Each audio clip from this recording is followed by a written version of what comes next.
Paul, have you been receiving calls from your constituents who are agreeing with yourself and with Elon Musk that when I'm home, and I was just home last weekend, what I hear from people is the same concerns they've had for a long time.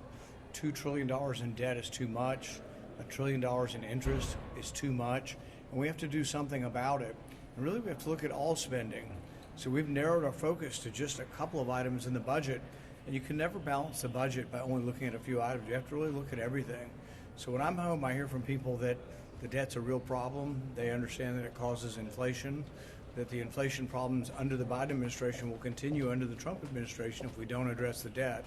So no, I feel nothing but support when I'm at home. Are they asking you to hold the line on this bill and really push? I've told people for 6 months that I'm not voting to raise the debt ceiling $5 trillion because that's how much they'll borrow. And it's like having a teenager that you give a teenager a credit card when they're 16 and they run up $2,000 in debt within the first couple weeks on, I don't know, booze and gambling.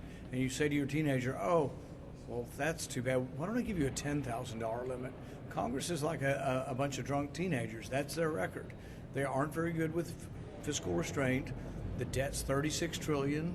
They can't seem to vote to cut anything. So would you give them a bigger credit line or a smaller credit line?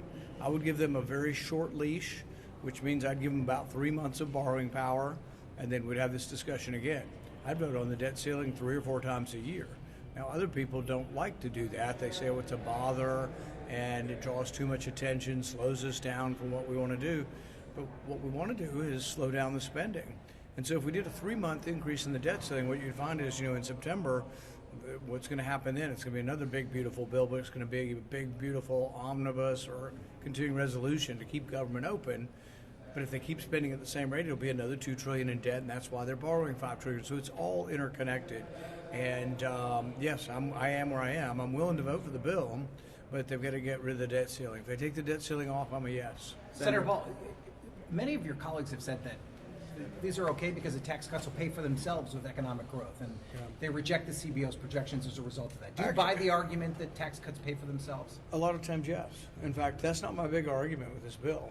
If you had just the tax cuts alone, I'd vote for them. Because 7 years ago when I voted for them, I do believe the tax cuts did pay for themselves. In the Reagan terms, when they reduced rates, I think they did pay for themselves too. The debt went up under the Reagan years because spending never came down, and they exploded spending on both sides, non-military and military. It's still the problem here. The debt has gotten worse in the last 7 years, but really if you look at the lines on the revenue really is about equal for the 7 years that we've had this. And that was with a dip during the pandemic of all revenues. So now I think the tax cuts actually do mostly pay for themselves. My objection is on the spending side of the ledger, not necessarily the tax side of the ledger.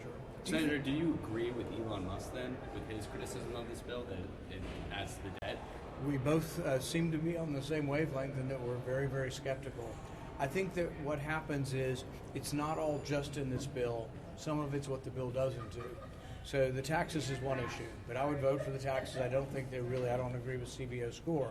But on the spending side of things, I don't think that there are sufficient spending cuts to change the direction of the country. And that's because they've narrowed their focus. There's no Social Security, there's no Medicare, and then when they got to Medicaid, we'll look at this much Medicaid. And so, one of their key cuts they have in the first year is they're getting rid of the forgiveness of student loan program, which has been ruled illegal by the courts and is going away anyway. Is that a real cut if they never forgave the student loans? It was a Biden idea that the court struck down.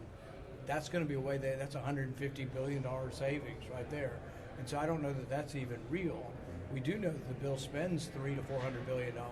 Spends $150 billion new money on the military, $150 billion new on the border, which I don't think is conservative. Look, I'm for some more agents, some more salaries, but I'm not for $150 billion more. Look, he's virtually controlled the border with no new legislation and no new assets, which is a great compliment to President Trump, but it doesn't mean we need 10 times as much money there as we have. How do you feel about the focus that not only President Trump, but some of your Senate and House colleagues have made on investigating the Biden administration and his alleged cognitive decline? Do you think that's a good use of time?